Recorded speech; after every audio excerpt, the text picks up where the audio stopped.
តោះឥឡូវយើងផ្ដើមចេញពីគ្រាប់សុល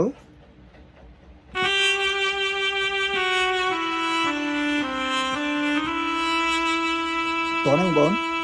តោះឡើងម្ដងទៀត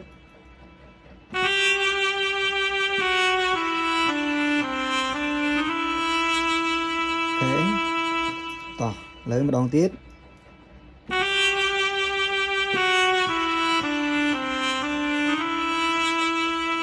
ផ្ដើមចេញពីគ្រាប់ C ម្ដង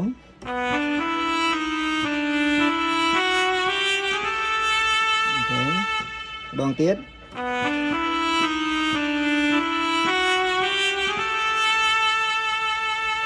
អូខេតោះផ្ដើមចេញពី Re ម្ដងណាម្ដងទៀត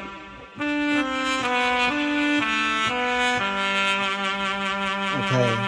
តបមកផ្ដើមចេញពីឡាម្ដងតោះឥឡូវយើងចេញពី Re ម្ដងទៀតហើយផ្ដើមចេញពីនេះម្ដង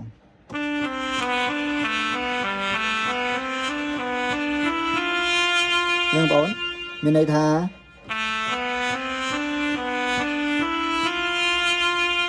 អូខេ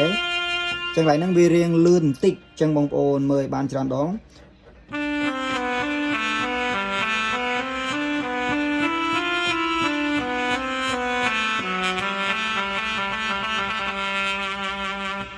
តោះកន្លែងហ្នឹងម្ដងទៀត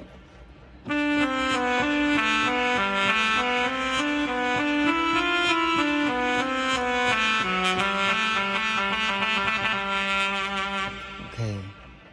តោះឥឡូវម្ដងទៀតយឺតជាងមិញ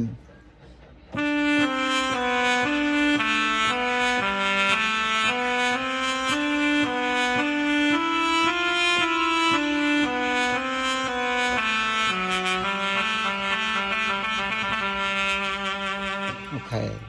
តោះឥឡូវម្ដងទៀតភាសាហ្នឹងខ្ញុំលេងទៅហ្មង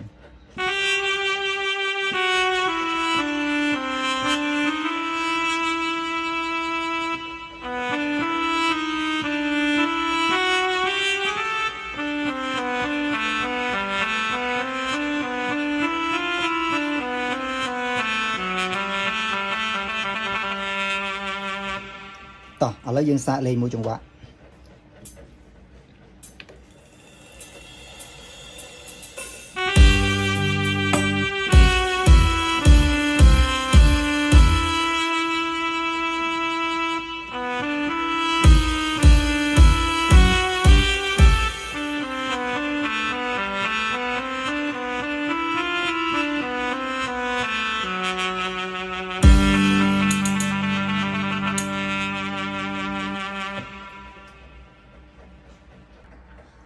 ចឹងវីដេអូនេះមានតែប៉ុណ្ណឹងទេបងប្អូនអញ្ចឹងសម្រាប់បងប្អូនយើងដែលគាត់ចេះក៏ដូចជាលោកគ្រូអ្នកគ្រូសិស្សច្បង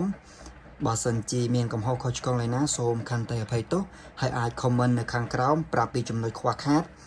ហើយសម្រាប់បងប្អូនដែលមិនទាន់ចេះខ្ញុំគិតថាអាចមើលដៃខ្ញុំបានអញ្ចឹងសូមអរគុណបងប្អូន